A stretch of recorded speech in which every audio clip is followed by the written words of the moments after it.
به نام خداوند بخشنده مهربان سلام عرض میکنم خدمت شما عزیزان دلم. امیدوارم حالتون خوب باشه و از زندگی زیباتون هم لذت ببرید. خیلی خوش آمدید. خیر مقدم میگم به تمام شما بزرگواران. قرار در این دوره بسیار تخصصی، در این دوره مالی، بینش جدید، نگاه جدید، مسیر جدیدی رو در بازار بورس پیدا بکنیم. این دوره آموزشی نه تنها برای یادگیری، سرمایه گذاری و محلی برای کسب درآمد، محلی برای ساختن انگیزه، هدف و آینده‌ای بهتر برای شما باشه در بازار بورس کشور عزیزمون، بلکه می توانید از محتوای این دوره آموزشی در هر کجای دنیا که تشریف دارید، در هر کشوری که تشریف دارید استفاده بکنید. هم تو بعد بینش و دانش جدیدی که می آموزید، هم در بعد سرمایه گذاری. در هر کشوری، در هر بازاری که تشریف دارید، شما بزرگواران می توانید از علم سیستم معاملاتی FIS استفاده بکنید. طبیعی اگر کشور شما کشور توسعه یافته، زمانی که به این هدف سیستم معاملاتی FIS میرسید طولانی تره.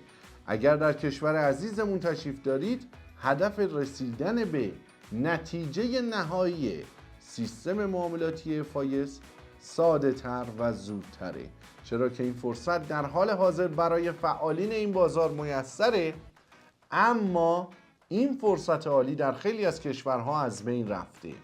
و جالبه بدونید که این نگاه شما یکی از نگاه‌های بسیار بسیار آرامش بخش، سودده و نتیجه بخش در معامله گریتون خواهد بود. این ویدیو بحثش اینه دارایی‌های ثابتن دیگه، مشهودن، یعنی با چشم می‌بینی، بر اساس طلا ارزش گذاری میشه، نه دلار.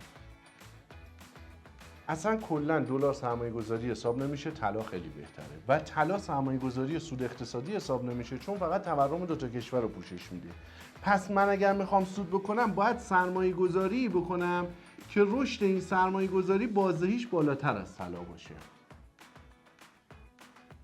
آیا هست یه همچین سرمایه گذاری؟ بله.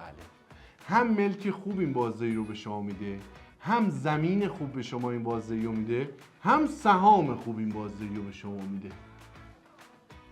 تو بحث سرمایه گذاری داریم صحبت میکنیم، نه تو بحث کار کردن ها. این بورس کالا هم همینه.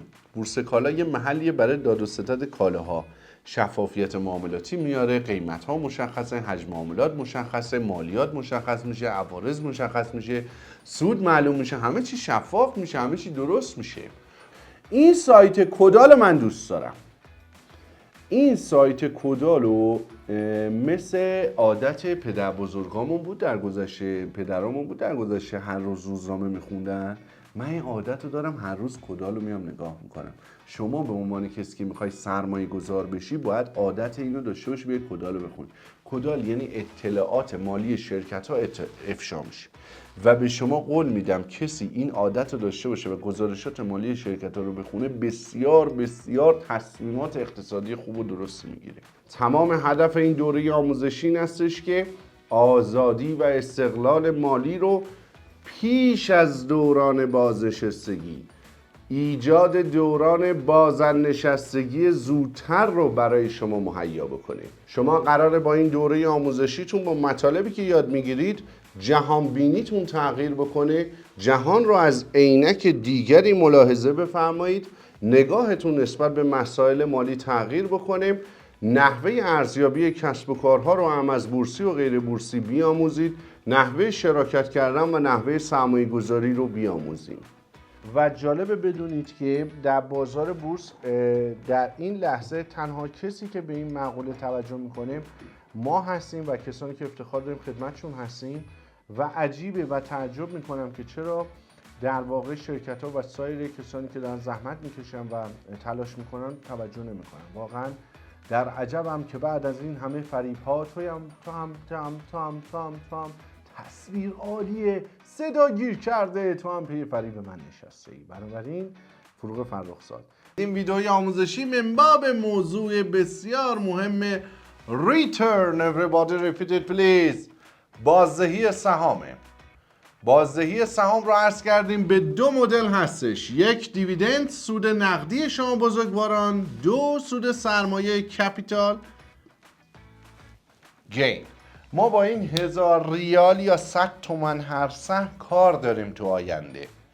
در متد افزایش سرمایه گاهن بر حسب همین 100 تومن هر سهم سرمایه گذاری میکنیم، سود میکنیم. خیلی وقتا بر حسب افزایش سرمایه هایی که صورت میگیره جذابیت های جالبی صورت میگیره.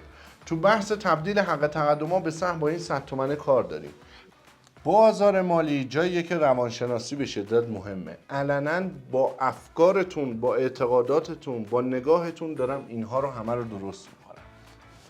اگر نگاه و باور و اعتقاد و جهانبینی ما درست باشه، افکار ما احساسات درست ما به وجود میارن و در شرایط ایدئال ذهنی و جسمی قرار میگیریم و تصمیمات درست میگیریم. بنابراین هرچی دکتر مالی شما به صورت کورتونوار نسخه مینویسه همه رو اجرا میکنید و همه رو گوش میدید. پس کارگزار ناظر سهمم رو اگر جابجا بکنم، سهم من تو هر کارگزاری باشه میاد تو کارگزاری که دارم تغییر کارگزار ناظر رو ثبت میکنم داخلش. من اگه برم کارگزاری آگاه شبندر رو تغییر کارگزار ناظر بزنم چی میشه؟ شبندر از مفید میره میشینه تو آگاه. پس جابجایی سهام بین کارگزاری ها میسره. در ادامه دوره آموزشیتون وقتی سبد سهامتون رو سود نقدی محور میچینید، 2 تا کارگزاری داشته باشید، میگه آقا کارگزاری مفید من فقط برای سود نقدیه. هر چی سود نقدی محور هر کجا دارم کارگزار ناظرش رو عوض میکنم میچینم این تو، اصلا نمیام بهش سر بزنم، فقط سامان کدال نگاه میکنم. چیکار دارم نمیبینم چقدر شده چی نشده. فقط عملکرد مالی، فقط سود نقدی. کارگزاری پاسارگاد من مثلا برای معاملات روزانه نوسان گیری. کارگزاری آگاه من برای اینه که مثلا صندوق درآمد ثابت همه گذاشتم سودش رو دارم میگیرم بعدم فلان. شما تو سهام 2 تا بازدهی دارید که ویدئوی بازدهی رو خواهید دید. سود نقدی، سود سرمایه. این برای دومین باره که این مفهوم رو داریم اشاره میکنیم. عرض کردیم که 100 تومن میخریم 20 تومن سود میگیریم، عرض کردیم 100 تومن میخریم 180 تومن میفروشیم. ویدئوی بعدی ما در خصوص نحوه ثبت نام، نحوه گرفتن کد بورسی، نحوه کار کردن با کارگزاری و امثال همه. اما قبل از اینکه شما یاد بگیرید وارد بازاری بشید، بایستی تمام ابعادش رو بررسی بکنید، مخصوصا بعد مالیات رو، مخصوصا از سال 1403 به بعد. 1403 به بعد، چون طرح جامع مالیاتی که چندین سال، قریب به 2-3 ساله که اجرا شده، هی داره جدی‌تر و جدی‌تر میشه. میخوام از نظر اقتصادی به اون حال عرفانی که در ادامه ویدیو شماره 4 مدیریت بحران مالی در سایت مجموعه آموزشی روز به صورت رایگان خدمتتون هست رو بس بدم ببینم فلسفه‌اش چیه. یعنی سرمایه گذاری در بورس در تمام نقاط دنیا، سرمایه گذاری در تولید، سرمایه گذاری در کارآفرینی، مشارکت شدن با زندگی مردم، مشارکت شدن با مردمی که عاشقن، زحمت کشیدن، پولم، این چرا بهترین بازدهی هم نصیب من میکنه؟ بیشترین چیزی که با ارزشترین چیزی که براش به وجود میاره احساس زیبای خوشبختی و رضایتمندی تو من صورت میگیره.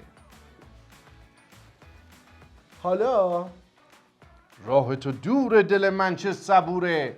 حالا ببین اینجا یه آب سردی ریختم رو سرت. اگه متوجه نشدی.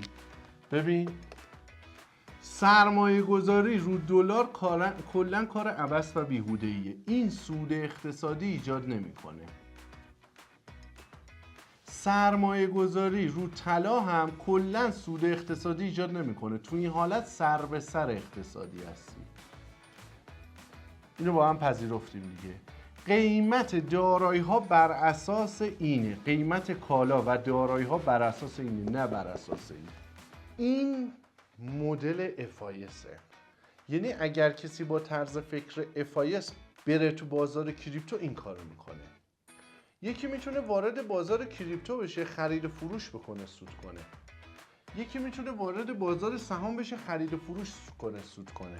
وارد بازار فارکس بشه، خرید و فروش کنه، سود کنه. این مدل افایس نیست. مدل افایس میگه من یه چی بگیرم، اون کار کنه، من سود بگیرم. اینه کار افایس.